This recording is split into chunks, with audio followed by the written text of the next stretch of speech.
So hello guys, let's begin on revisions on our probability. So probability के हम लोगों ने दो लेक्चर्स ऑलरेडी कवर कर लिए हैं और दो में हम लोगों ने बेसिक्स और एडवांस टॉपिक्स इनफैक्ट सारे जो एरियाज है उनको कवर कर लिया है और उनके ऊपर आज हम रिविजन्स करने वाले हैं और रिविजन्स में हम लोगों ने वो वाले क्वेश्चंस पिकअप किए हैं जो एक्चुअली आपके पेपर्स में आ चुके हैं. सो यू वुड सी कि क्वेश्चंस जो है सम पीपल टेल मी कि थोड़ा सा टॉपिक डिफिकल्ट है बट आपको दिखेगा कि एग्जाम में जो क्वेश्चंस हैं those are again based on the basic understanding of the topic. ठीक है, तो जो बेसिक्स मैं आपके उन दो लेक्चर्स में कवर कर चुका हूँ, 4 घंटों में कवर कर चुका हूँ. यहाँ पे आपको उनका एप्लीकेशन देखने को मिलेगा. तो अगर आपने वहां पे वो वाले टॉपिक्स नहीं किए तो वुड सीरियसली अर्ज कि आप वो दोनों टॉपिक्स कवर कर लें ताकि सारे एरियाज ऑफ प्रोबेबिलिटी जो है अच्छे से क्लियर हो जाए. ठीक है, कि क्या क्या सेगमेंटाइजेशन में प्रोबेबिलिटी के क्वेश्चंस पूछे जाते हैं. ठीक है, तो before I start with the topics I will just start with my brief introduction. My name is Deepak Jaryal and I'm an MBA and MSc Physics and I've been scoring decent percentiles in quantitative aptitude sections since 2007 and I've been teaching since 2006, so that has given me 14 plus years of teaching experience guys. So in 14 years में मैंने खुद भी exam दिया है और मैंने students को भी पढ़ाया है. आप सोच सकते हैं कि कितने स्टूडेंट्स को मैंने पढ़ाया होगा इन 14 ईयर्स में. और 2007 से मैं खुद एग्जाम इसलिए देना चाहता हूँ बिकॉज आपके पास अगर नॉलेज है, उस नॉलेज को जब तक आप एक टाइम्ड फॉर्मेट में नहीं टेस्ट करते हैं तब तक आपकी जो है एग्जाम सेंट्रिक प्रिपरेशन नहीं होती है. ठीक है, क्योंकि हमारा जो मेन मकसद है वो एग्जाम निकालना है, कॉलेज अच्छा कॉलेज आपको मिलना चाहिए और एक डिसेंट परसेंटाइल आना चाहिए. तो that is objective right. Knowledge सबके पास है बट उसको एक टाइम फॉर्मेट में डालना भी एक इम्पॉर्टेंट एस्पेक्ट ऑफ प्रिपरेशन है. तो ठीक है, अगर आपकी प्रिपरेशन है तो हमारी भी प्रिपरेशन होनी चाहिए इन टर्म्स ऑफ कि how do I guide you कि किस तरह से अपना मेंटल अपने जो क्वेश्चन सिलेक्शन है किस तरह से रखनी है. तो ये सब चीजों की गाइडेंस के लिए I myself need to put myself into that grill so that I can guide you better. ठीक है, so if you want to connect with me just have to go to the Play Store and download the Unacademy learning app. Guys, आप किसी भी exam के लिए prepare कर रहे हो, this particular app is a must for all the students preparing for any kind of entrance exam. ठीक है, so CAT तो उससे अलग है नहीं ऑफ कोर्स. तो अगर आप अपने उस प्लेटफॉर्म पे पहली बार आ रहे हैं तो आई वुड सजेस्ट कि फ्री कोर्सेज और स्पेशल क्लासेस एक बार अटेंड करके देखिए so that you get an idea कि how the entire thing works. आपको किस तरह से फैकल्टीज दिखाई देते हैं, आप किस तरह से क्वेश्चंस पूछते हैं, आप किस तरह से इंटरेक्ट करते हैं. मल्टीपल एजुकेटर्स के वहाँ पे कोर्सेज अवेलेबल है, तो आप उन कोर्सेज को आप पढ़िए समझिए और फिर जैसे ही आप एक अगले साल या फिर अगले से अगले साल के एडमिशन्स के लिए आप सीरियस हो जाएंगे देन आई वुड रिकमेंड कि आप प्लस कोर्स के लिए ज्वाइन कीजिए क्योंकि वहां पे आपको ना एक स्ट्रक्चर्ड अप्रोच में पढ़ाया जाएगा. स्ट्रक्चर्ड अप्रोच से मेरा मतलब है कि पूरा जो कोर्स है वो एक कोर्स की तरह पढ़ाया जाएगा जहाँ पे आप उस पूरे सेगमेंट का एक भी टॉपिक या एक भी सब टॉपिक मिस आउट नहीं करेंगे. ठीक है, तो जैसे अभी क्या होता है कि सारा नॉलेज हैपेजार्ड है लेकिन जब तक आप उसको एक स्ट्रक्चर्ड फॉर्मेट में नहीं पढ़ेंगे, एक्सपीरियंस्ड एजुकेटर्स के साथ नहीं पढ़ेंगे, तब तक जो है चीजें आपको एक एक सॉलिड प्रिपरेशन जो है उस तरफ नहीं हो पाती है. ठीक है, तो इसलिए I highly recommend you join plus if you are looking seriously next years या फिर next to next years admissions into your dream colleges. ठीक है, तो ऑफ कोर्स जो कोर्स आप सेलेक्ट करेंगे that would be CAT because CAT although CAT आप prepare pickup कर रहे हैं लेकिन कैट के साथ साथ बाकी जो other entrance exams pertaining to MB वो आप इजीली प्रिपेयर होते जाएंगे. जैसे कैट हो गया, देन जैट हो गया, देन आईएफटी हो गया, स्नैप है, महाराष्ट्र सीटी है. ये सारे एग्जाम जो है ऑटोमेटिकली आप कवर कर पाएंगे. ठीक है, जैसे कैट होता है नवंबर में, जैट होता है जनवरी में, आईएफटी इस बार 24 जनवरी को है बट कैट और आईएफटी में एग्जैक्टली एक हफ्ते का फर्क होता था. इस साल तो काफी चीजें चेंज हो रही तो इन चीजों में भी फर्क तो पड़ना ही था. तो आईएफटी इस साल जो है 24 जनवरी को हो रहा है. ठीक है, लेकिन आपको बता दूं कि जनरली कैट और आईएफटी में एग्जैक्टली एक हफ्ते का फर्क होता है. द स्नैप इस साल दिसंबर और जनवरी में स्प्लिट किया है बट जनरली दिसंबर में होता है स्नैप. महाराष्ट्र सीटी अब देखते हैं इस साल क्या चेंजेस लाते हैं बट जनरली होता है इन द मंथ ऑफ मार्च. ठीक है, तो ये सारे एंट्रेंस एग्जाम्स सिर्फ आप इस प्रिपरेशन के साथ ऑटोमेटिकली कवर कर सकते हैं बिकॉज जो 3 सेगमेंट्स आते हैं ना आपके एग्जाम में जैसे कि क्वांट, डीआईएलआर, वर्बल है ना, ये 3 जो सेगमेंट्स है, ये जो 3 सेक्शंस है, ये 3 sections are the integral part of any MBA entrance exam यार. ठीक है, तो अगर आप कैट के लिए पढ़ रहे हैं तो ये 3 सेगमेंट्स आपके ऑटोमेटिकली प्रिपेयर हो रहे हैं। हाँ, जो बाकी बचे हुए जो सेगमेंटाइजेशन है, जैसे कि जैट में अलग से क्या आता है, जैट में अलग से आता है डिसीजन मेकिंग ना, आईएफटी में अलग से आता है जनरल नॉलेज, स्नैप में भी पहले जनरल नॉलेज आता था बट अब लोगों ने डिस्कार्ड कर दिया है। महाराष्ट्र सीटी में विजुअल रीजनिंग करके एक टॉपिक आता है। विजुअल रीजनिंग मतलब समझ रहे हैं, रफली 35 to 40 questions are there from visual reasoning, so very important segment. ठीक है, तो एक अलग सी चीजें आती है, बट इन चीजों के लिए पढ़ने के लिए हार्डली एक हफ्ता नहीं, 2-3 हफ्ते इज मोर देन सफिशिएंट।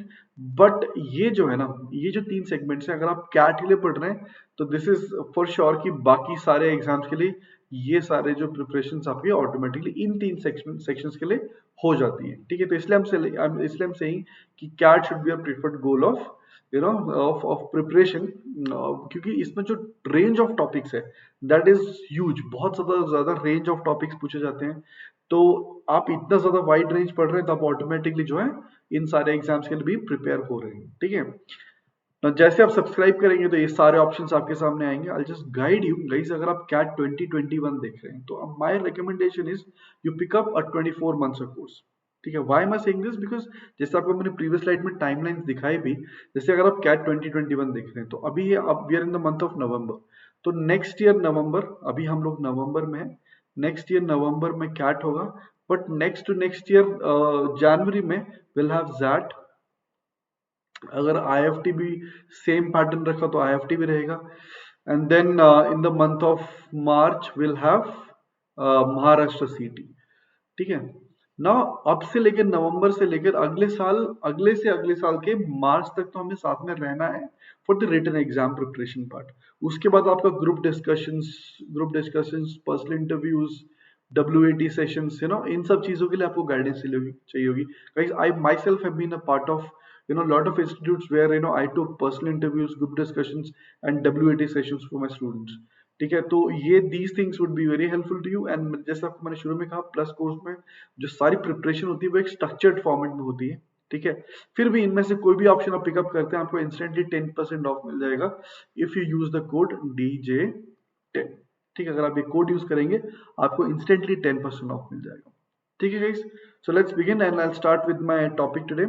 तो जैसे मैंने प्रीवियस क्लास में अपने परम्यूटेशन कॉम्बिनेशन की क्लास में भी किया था, I have used a timer, और बहुत ही सिंपल सिंपल से क्वेश्चन है, मैंने ज्यादा क्वेश्चंस नहीं लिए, एग्जैक्ट 10 क्वेश्चंस लिए, एंड पर question I will be giving you 1 minute. ठीक है, to solve. I will have a timer placed on the screen, वो टाइमर देखते देखते आप क्वेश्चन को अटेंड करने की कोशिश कीजिए। नाउ ये भी कोशिश करना है कि सारे के सारे सही ना भी हो पाए, लेकिन मैक्सिमम सही करने की कोशिश करना है। ठीक है, so that is what the objective is. ठीक है, तो हम moving to the next slide. तो मेरे नेक्स्ट स्लाइड पे मूव करते ही टाइमर स्टार्ट हो जाएगा, उसी टाइम में आपको क्वेश्चन भी पढ़ना है और आंसर भी निकालना है। ठीक है guys, so let's start. This is our question and here is the timer.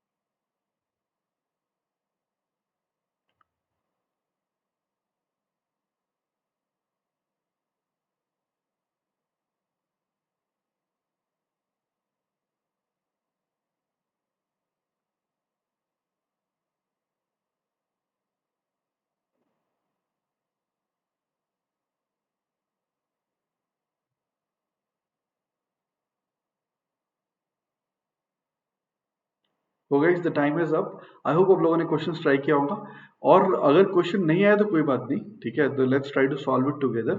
But at the same time यार गाइस, ये जो है ना, मतलब मैं आपको ना यहाँ पे बेसिक्स में फिर से वापस नहीं लेके जाऊंगा। इनके जो बेसिक्स है मैं ऑलरेडी प्रीवियस क्लासेस में कवर कर चुका हूँ एट लेंथ, तो अगर आपने वो नहीं देखा है तो सीरियसली रिकमेंड किया वो जाके पहले देखें। ठीक है, तो it would be easier for you to comprehend this kind of questions. ठीक है, तो मैं डायरेक्टली क्वेश्चंस के मुद्दों पे आता हूँ। मेरे पास क्वेश्चन है, the odds in favor of Pranav getting a final selection in a B school is 5 to 7. So 5 to 7 is odds in favor. ठीक है, odds in favor. So what is the probability that Pranav would get into the college? तो let's say get and not get, ठीक है, ऐसे ले लेते हैं। So Pranav is the guy. Pranav को प्रोबेबिलिटी ऑफ गेटिंग क्या हो जाएगा यहाँ पे गाइस, तो हम लोग बोल देंगे 5 to 7 एंड फेवर में है, तो मैं कह दूंगा प्रोबेबिलिटी ऑफ गेटिंग इज 5/12, तो probability of not getting would be 7/12। This is for Pranav. And वो दूसरा एक और बनता है ना, and the odds against Arav getting it into the B school is 4-3।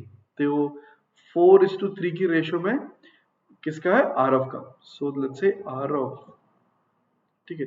So probability of getting and probability of not getting, ठीक है। So probability of getting Aarav क्या होगा, तो पहले निकालता हूँ प्रोबेबिलिटी ऑफ नॉट गेटिंग। तो जैसे आपको मैंने वहां पे उस चैप्टर जब मैंने उस एक्सप्लेनेशन दे रहा था मैं आपको मैंने बताया था कि जो नंबर 4 है ये रिप्रेजेंट करेगा अगेंस्ट को, ठीक है।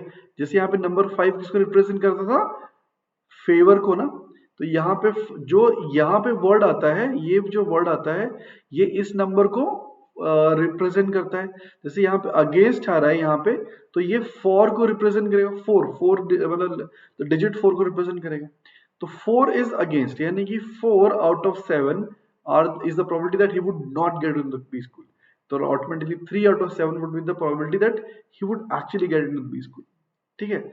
अब मेरे से पूछ लिया question, find the probability that at least one of them gets into the final selection. So guys at least one मतलब क्या होता है, दोनों में से कोई एक या दोनों, ठीक है। तो एटलीस्ट वन में सभी केसेस इंक्लूड हो जाते हैं, यानी तो दोनों में से एक, मतलब चलो मैं कैसे ले लेता हूँ कि ये प्रणव को मिला और आरव को नहीं मिला, तो क्या होगा guys 5/12 and Aarav did not gate.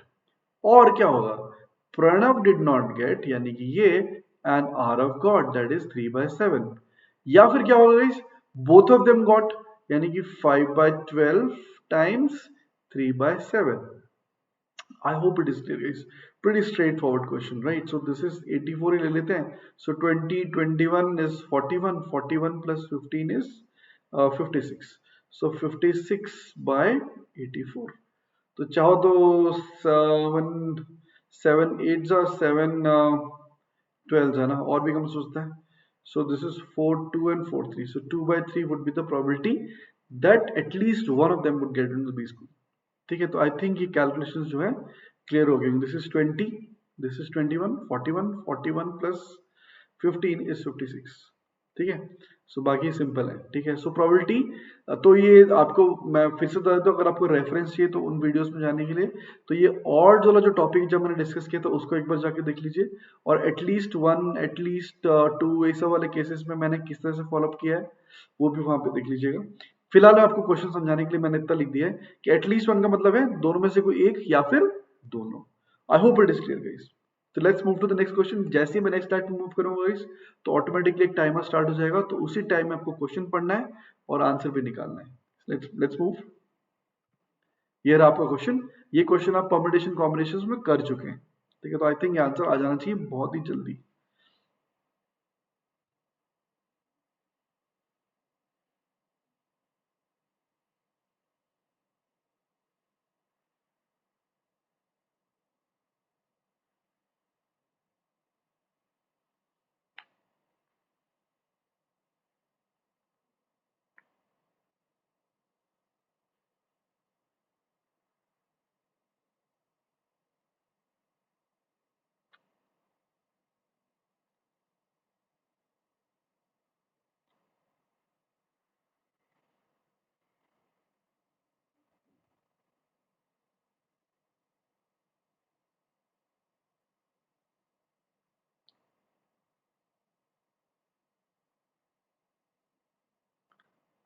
Okay guys, time is up. Guys यहाँ तक तो जब ये 8x8 जैसे चेस बोर्ड के क्वेश्चंस आते हैं ना, तो यहाँ तक तो कई लोगों को ये नंबर्स रट चुके हैं, ठीक है। तो जैसे कि for example if a square is selected from a random 8x8 chess board, what is the probability that it is a 3x3 का स्क्वायर। सो गाइस ऑब्वियसली यार 8x8 के कितने 8x8 एक चेस बोर्ड है, उसमें कितने स्क्वायर्स होंगे, आपको मैंने इसका फॉर्मूला बता चुका था कि summation of the squares of n goes from 1 to 8, 1 से लेकर 8 तक का जो है सम ऑफ द स्क्वायर्स हो जाएंगे वहां पे।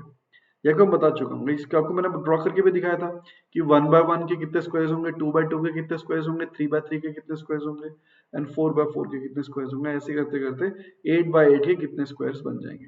ठीक है, तो उसके लिए मैंने कब क्या समझाया था कि this is nothing but sum of the squares of the first 8 natural numbers. So ये क्या होता है guys, 8 into 8 plus 1 into 16 plus 1 17 है ना, 2n plus 1 divide by 6 that is 2 into 3। ठीक है, सो 2 4 3 3 12 इंटू 17, 12 टाइम्स 17 कितना होता है 84 20 204। तो 204 स्क्वायर्स होंगे गाइस, 1 बाय 1 2 बाय 2 3 बाय 3 के। तो आपको मैंने बताया था कि 1 बाय 1 के कितने होंगे गाइस, 1 बाय 1 के कितने स्क्वायर्स होंगे, 1 बाय 1 के कितने स्क्वायर्स होंगे आपको याद है गाइस, अपने ये ना 64 स्क्वायर्स। 2 बाय 2 के कितने स्क्वायर्स होंगे 49 स्क्वायर्स। 3 बाय 3 के कितने स्क्वायर्स होंगे 36 स्क्वायर्स। इसलिए तो मैं कह रहा था 8 स्क्वायर 7 स्क्वायर 6 स्क्वायर 5 स्क्वायर इस तरह से चलेगा। सो 3 बाय 3 के कितने स्क्वायर्स हैं 36 स्क्वायर्स हैं, और टोटल स्क्वायर्स कितने हैं 204। तो 204 स्क्वायर पिकअप करने, 204 स्क्वायर में से 36 स्क्वायर्स पिकअप करने की प्रोबेबिलिटी क्या होगी। ठीक है, so that is what the question is. तो ये आंसर है वो आपका। ये तो आप फर्दर सिंप्लीफाई भी कर सकते हैं, अदरवाइज लेट इट बी ऐसे ही, जैसे it will totally depend on the option guys. So 36 by 204 आप कर सकते हैं। ठीक है, सो सिंप्लीफाई हो जाएगा मेरे ख्याल से, है ना। सो 12 3 जा एंड 12 17 जा 204। सो 3 बाय 17 इज योर आंसर। ठीक है, तो गाइस ये हम लोगों ने परम्यूटेशन कॉम्बिनेशन चैप्टर में आपको मैंने क्वेश्चन भी डाल दिया था डायरेक्टली कि बताओ number of squares in chess board कितने होते हैं। तब हम लोगों ने ये केस तब हम लोगों ने आंसर निकाल दिया था 204। तो ये जो 204 है ना गाइस, कई लोगों को ये नंबर रट चुका है। तो आई थिंक अगर आपको भी ध्यान में रह जाएगा, तो थोड़े से इस तरह के अगर क्वेश्चन आते हैं तो ये सब चीजें आपको कैलकुलेशन में आपको टाइम वेस्ट नहीं करना पड़ेगा। ठीक है गाइस, तो let's move to the next question. जैसे मैंने कहा कि इन तरह के क्वेश्चंस में कोई भी, if you have any questions तो please post your questions on Unacademy just CAT Deepak sir Telegram channel. I will definitely respond to those questions, या फिर आप कमेंट सेक्शन में भी लिख सकते हैं। ठीक है guys, let's move to the next page. और मैं नेक्स्ट पेज में मूव करते ही द टाइमर वुड स्टार्ट।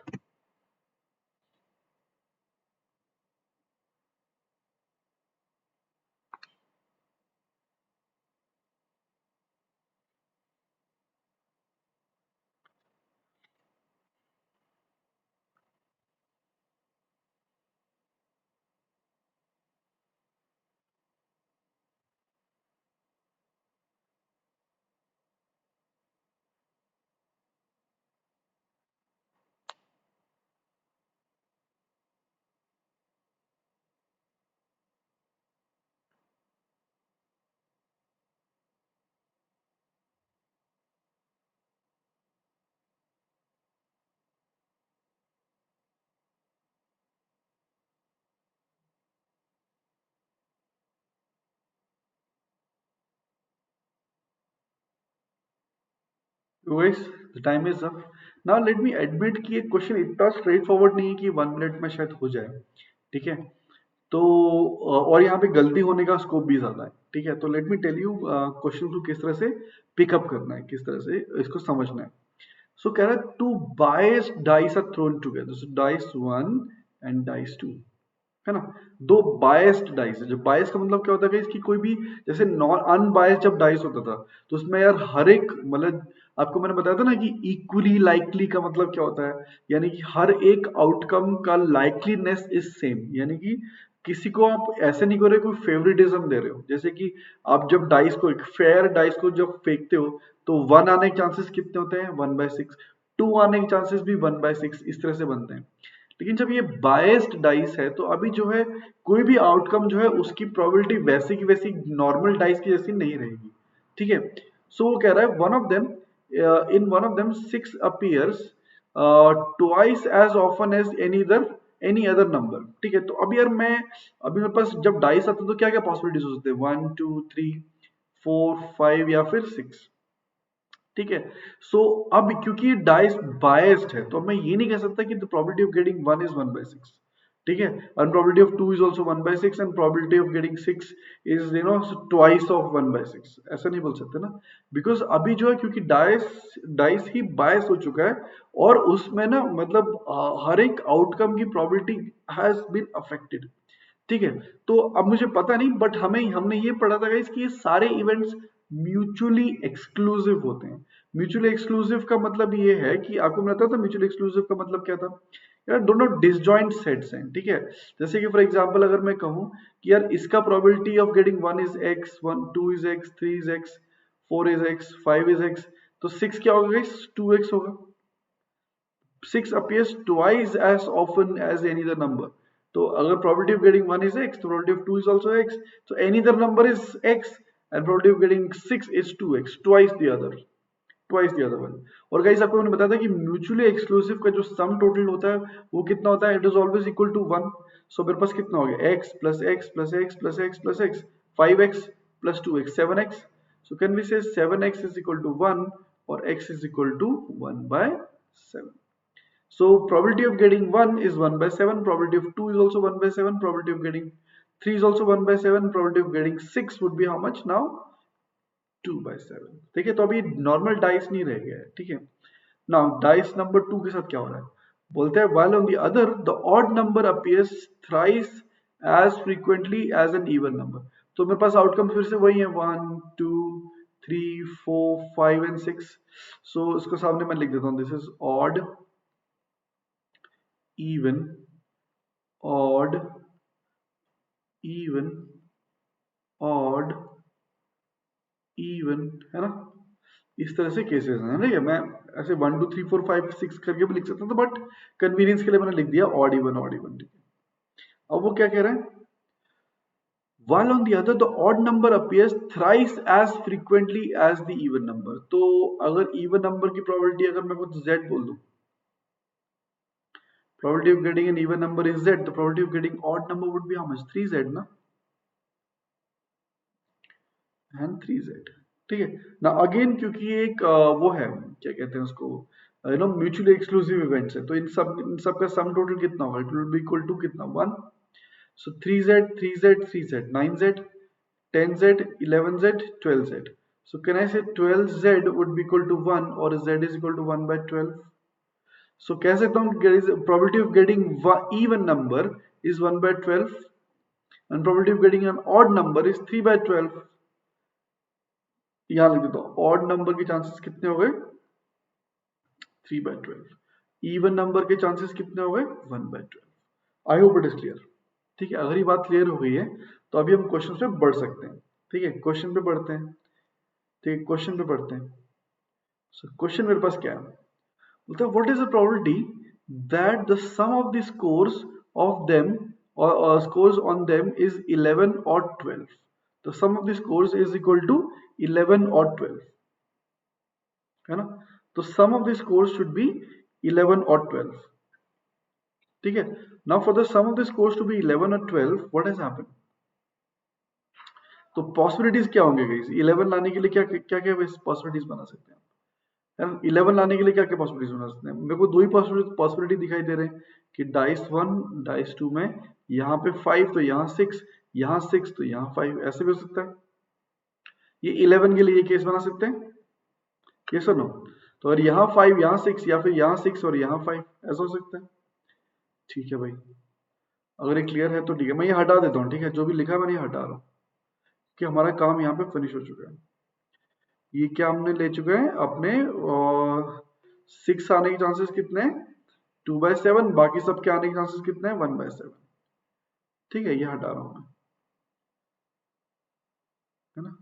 ये हटा दिया मैंने, बस आपको मैंने दिखाने के लिए लिख दिया यहाँ पे। तो मैं फिर से आपको चाहो तो लिख देता हूँ यहाँ पे कि 6 आने के चांसेस कितने हैं? 2 by 7। एनी अदर आउटकम के चांसेस कितने थे? 1 by 7, है ना।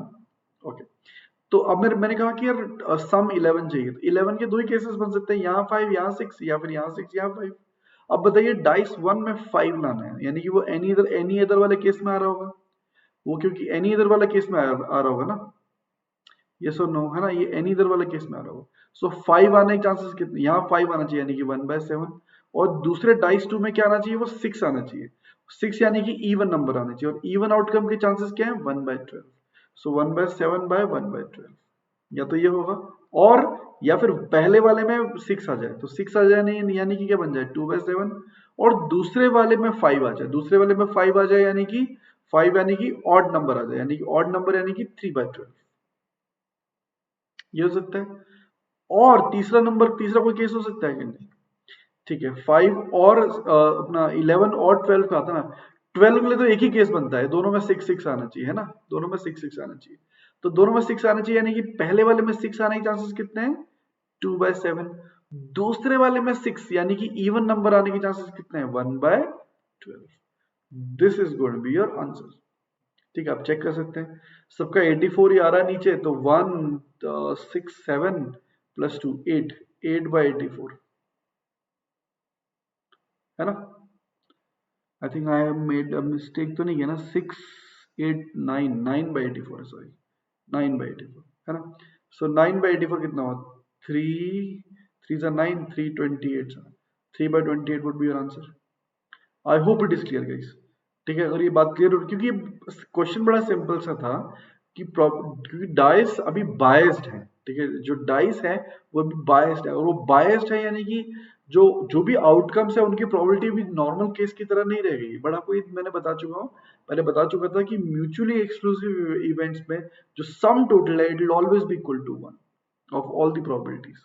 ठीक है, आर यू गेटिंग इट? जो वो डिसजॉइंट सेट्स होते हैं ना, डिसजॉइंट म्यूचुअली एक्सक्लूसिव मतलब डिसजॉइंट सेट्स, अच्छे से मैंने एक्सप्लेन भी किया है गाइस, आपको बहुत थ्योरी क्लास एक बार जाके देखेंगे तो अच्छे से और अच्छे से क्लियर हो जाएगा। ठीक है, तो ये ध्यान रखिए कि म्यूचुअली एक्सक्लूसिव जब भी इवेंट्स होंगे तो उनका जो सम टोटल होगा would always be equal to 1, उन सारे प्रोबेबिलिटी का sum total would always be equal to 1। I hope it is clear guys. Let's move to the next page guys, the timer has started.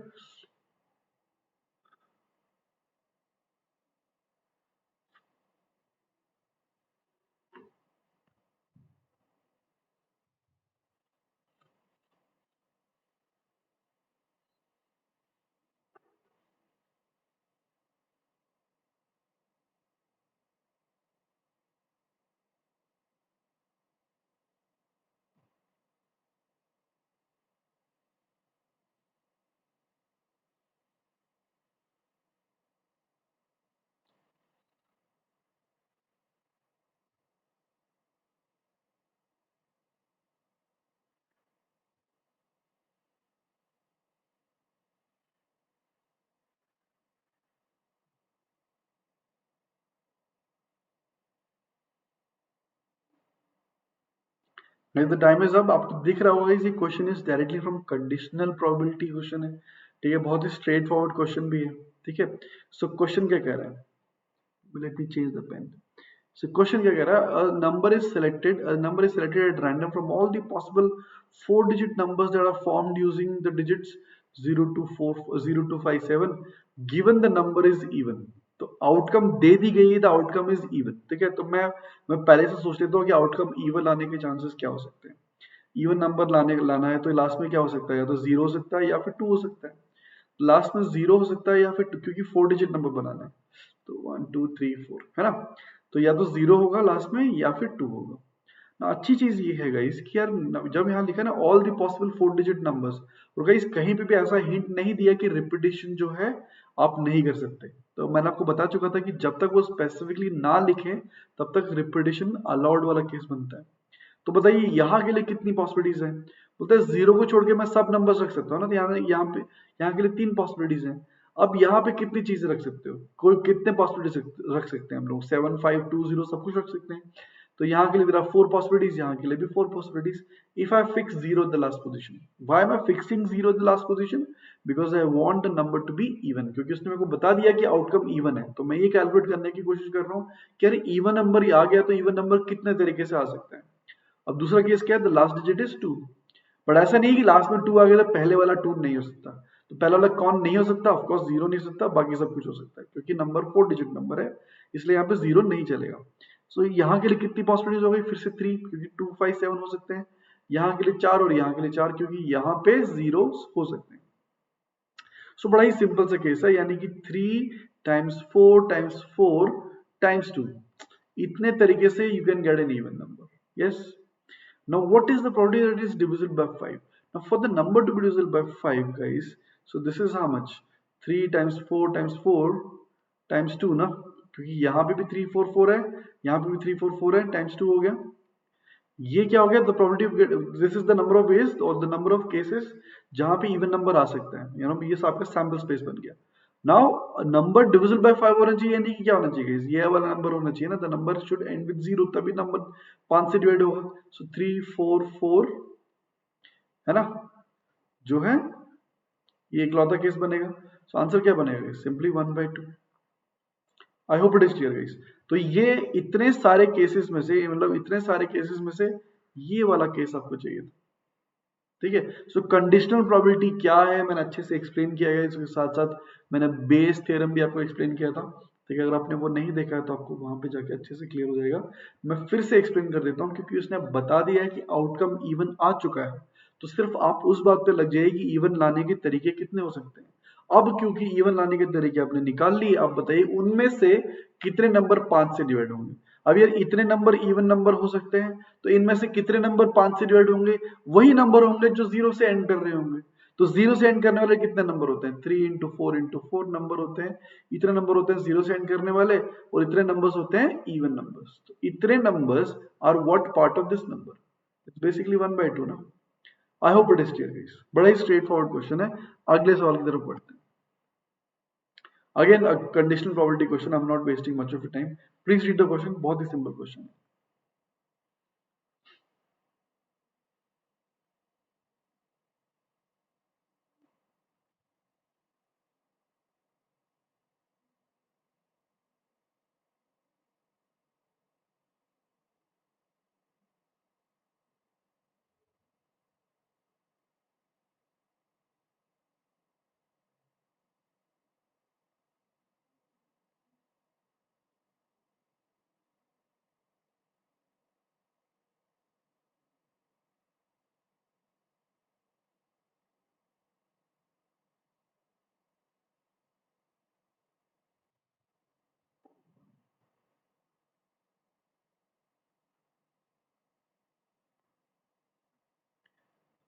Guys, the time is up. Let's look at the question. Question again बहुत simple सा है।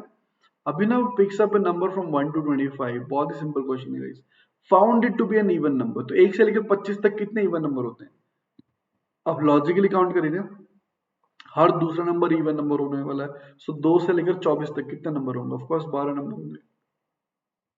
सो आपका sample space क्या है? Even number, क्योंकि उसने बोल दिया है found it to be an even number, यानी कि इवन नंबर आ चुका है। तो इवन नंबर लाने के कितने केसेस हो सकते हैं? 12। अच्छा इवन नंबर ऐसे सोचेंगे 12, अच्छा इवन नंबर आ चुका है तो इवन नंबर क्या क्या हो सकता था? तो यार 2 से लेकर 24 तक कुछ भी हो सकता था। तो कितने पॉसिबिलिटीज हो गए? 12 पॉसिबिलिटीज हो गए। Now what is the probability that number is 12? तो बताइए 2 से लेकर 24 तक में नंबर 12 कितनी बार है? एक ही बार है। तो 1 out of 12 would be your answer. देखिए कितना स्ट्रेट फॉरवर्ड क्वेश्चन आया एग्जाम में, राइट। चलो अगले क्वेश्चन की तरफ बढ़ते हैं।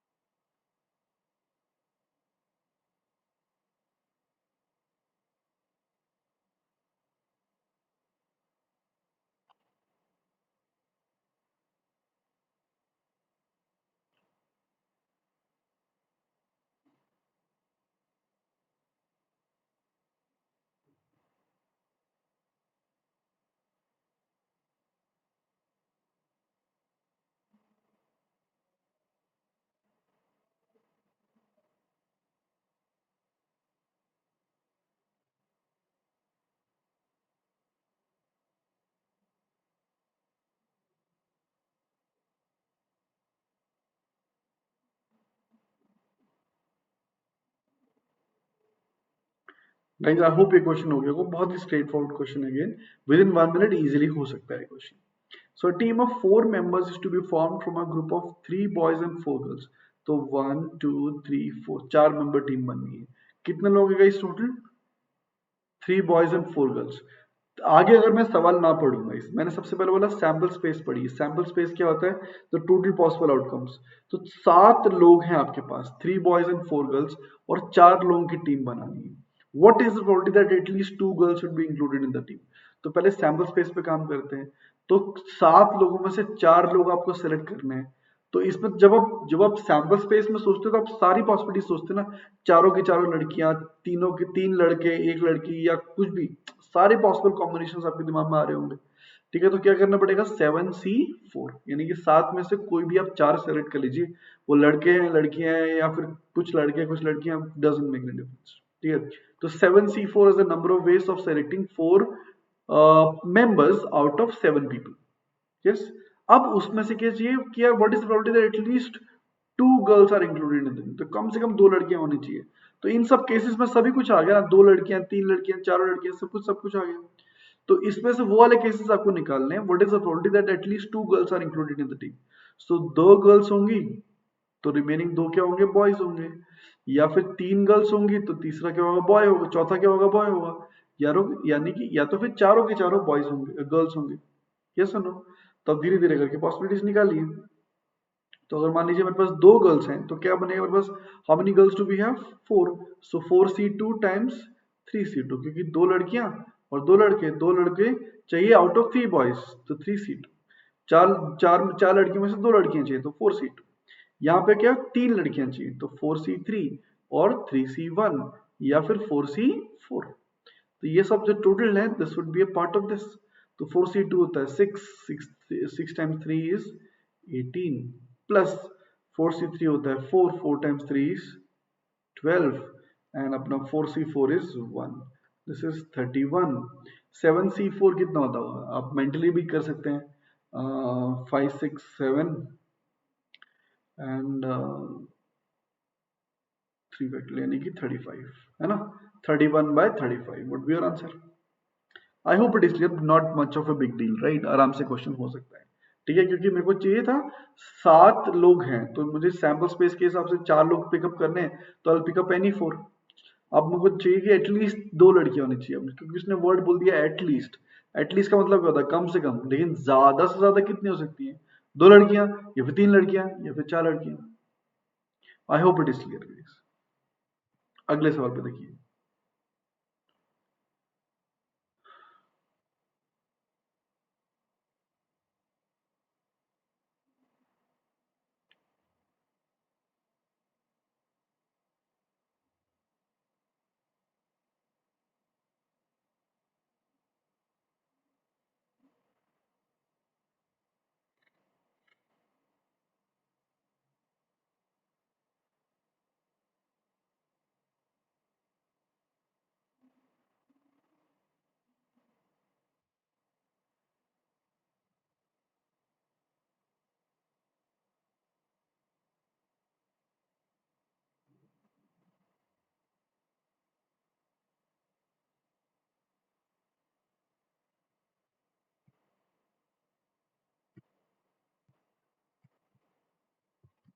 ओके, आई होप ये क्वेश्चन आपने ट्राई किया होगा। क्वेश्चन बड़ा सिंपल स्ट्रेट फॉरवर्ड है। सो ये क्या कह रहा है क्वेश्चन में अभी,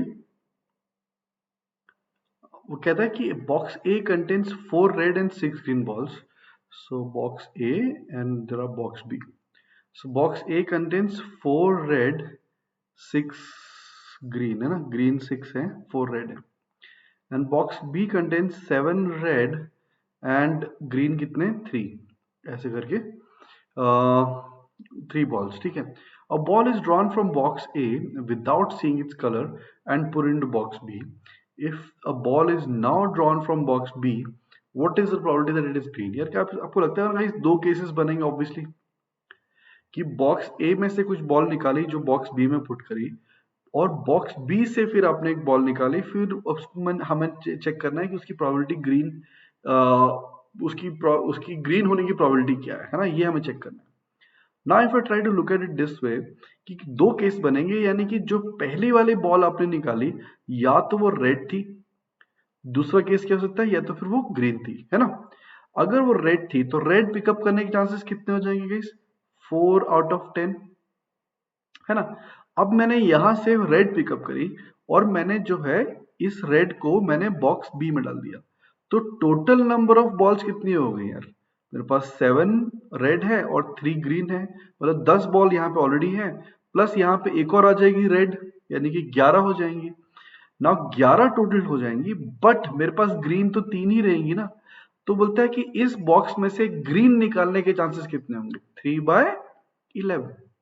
ये सुनो, या तो ये होगा या फिर क्या होगा गाइस कि पहले वाले बॉक्स में से आपने क्या बॉल निकाली थी? ग्रीन कलर की बॉल निकाली थी।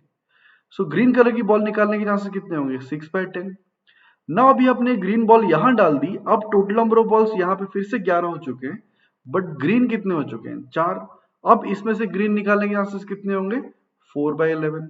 तो या तो ये होगा या फिर ये होगा। देन टोटल केसेस कितने बन जाएंगे? This is 12/110 and this is 24/110, तो this is 36/110। So this is going to be your answer. आप चाहो तो इसका आंसर फर्दर भी सिंप्लीफाई कर सकते हो। This is how much? 218/55 कर देता हूँ फिलहाल, है ना? So that is going to be your answer. Pretty straightforward, right? Question number next, आप चेक कीजिए, बहुत ही सिंपल सवाल है। इसको मैं ऑलरेडी कर चुका हूँ, इसको मैं शॉर्टकट तरीके से करूंगा, ठीक है? अभी मैं लॉन्ग तरीके से नहीं करूंगा, इसको शॉर्टकट तरीके से करूंगा। और वो शॉर्टकट तरीका मैंने आपको एक्सप्लेन भी किया है एक अपने परम्यूटेशन कॉम्बिनेशन की क्लास में। मैं डायरेक्टली उसके ऊपर आ जाऊंगा, फिर हम डायरेक्टली इसका आंसर निकालेंगे, ठीक है?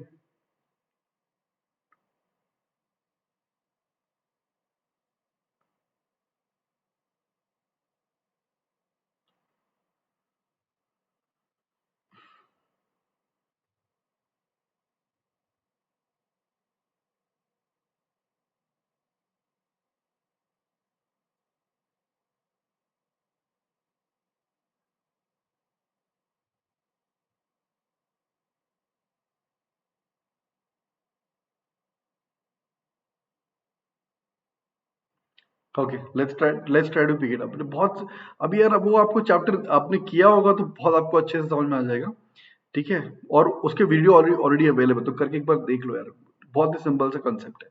So 5 dice are rolled together, so D1, D2, D3, D4 and D5। So 5 dice are rolled together. Then बोलता है what is the probability that the total score on the 5 dice is 28। So 5 dice पे 28 होना चाहिए, तो total possible outcomes of 5 dice is going to be what? 6 to the power of 5।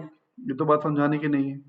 फिर वो कह रहा है द टोटल स्कोर कितना आना चाहिए? 28 आना चाहिए। तो गाइस आपको मैंने बताया था कि अगर मैं ऐसे मान लूं कि हर किसी डाइस का टोटल में हर किसी डाइस में जो टोटल आउटकम आ रहा है, मान लीजिए 666 आता, सो टोटल कितना बनता? 30।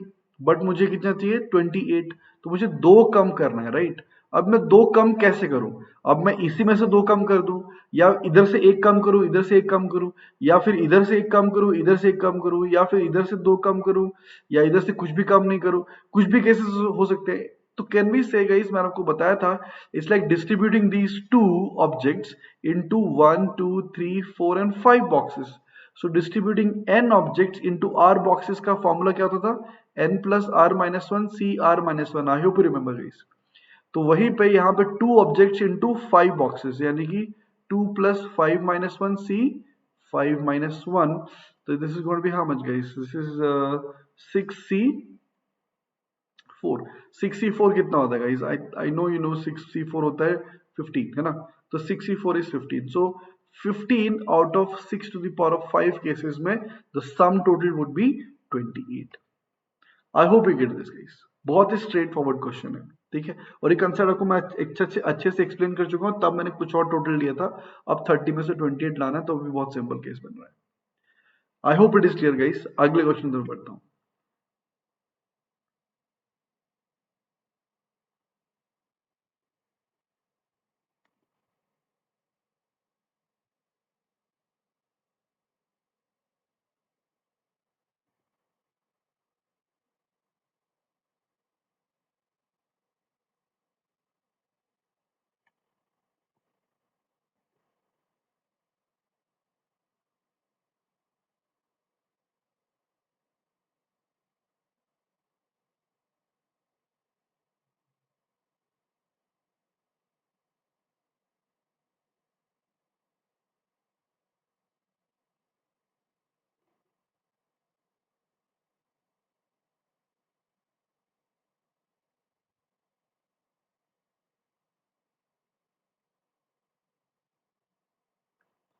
बहुत ही सिंपल क्वेश्चन है गाइस, मुझे लगता है ये लेस देन 30 सेकंड का सवाल है। सो बोलते हैं 1000 बल्ब में 100 आर डिफेक्टिव। तो 100 आर डिफेक्टिव यानी कि 900 क्या है? नॉन डिफेक्टिव है भाई। What is probability that out of the 8 bulbs none are defective? तो जितने भी आप उठाएं कोई भी डिफेक्टिव नहीं होना चाहिए। तो यानी कि नाइन, कोई भी एक नॉन डिफेक्टिव बल्ब उठाने की प्रोबेबिलिटी क्या होती है गाइस? 900/1000, है ना, विच इज 9/10।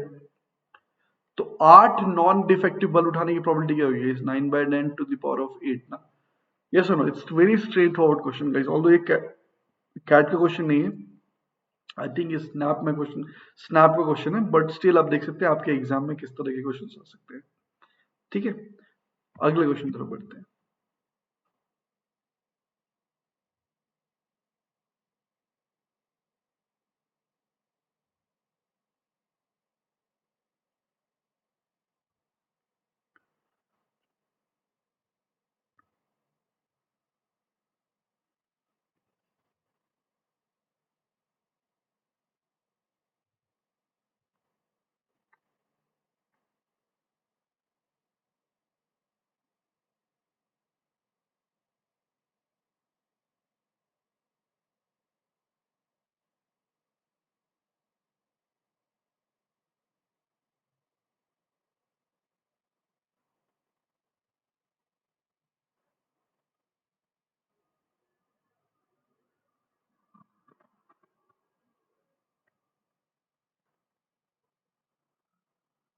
Guys, ये क्वेश्चन हो गया होगा because again it is based on conditional probability, right? So Ramanpreet picked up a letter from the English alphabet and found it to be a consonant. Consonant है guys, तो it is again A conditional probability question कि उसने जो निकाला तो consonant निकला। तो guys अगर जैसे अगर मैं उसने मेरे से डायरेक्टली अगर पूछ लिया होता देन व्हाट इज, जैसे अगर कोई भी इंग्लिश अल्फाबेट आपके सामने है ए से लेकर जेड तक, तो सी लेटर निकालने के चांसेस क्या होंगे? लेटर सी निकालने के चांसेस आप कहेंगे 1/36, 26 सॉरी, क्योंकि टोटल 26 अल्फाबेट्स होते हैं, उसमें से सी एक लेटर है तो 1/26 हो जाएगा। बट क्योंकि कंडीशनल प्रोबेबिलिटी है तो एक कंडीशन दे दिया है तो उसकी outcome becomes your sample space, तो यानी कि it is found to be a consonant. तो आपको पता है गाइस टोटल 26 अल्फाबेट्स होते हैं, जिसमें से 5 वॉवल्स होते हैं, तो रिमेनिंग 21 क्या होते हैं गाइस? कॉन्सोनेंट्स। तो उन 21 में से एक ही बार सी होता है ना गाइस, तो 1/21 would be the probability that it is letter C। ये देखिए कितना स्ट्रेट फॉरवर्ड क्वेश्चन है। और कंडीशनल प्रोबेबिलिटी की इस तरह के मैंने कई एग्जांपल्स अपने जब थ्योरी क्लासेस में मैं ऑलरेडी ले चुका हूँ।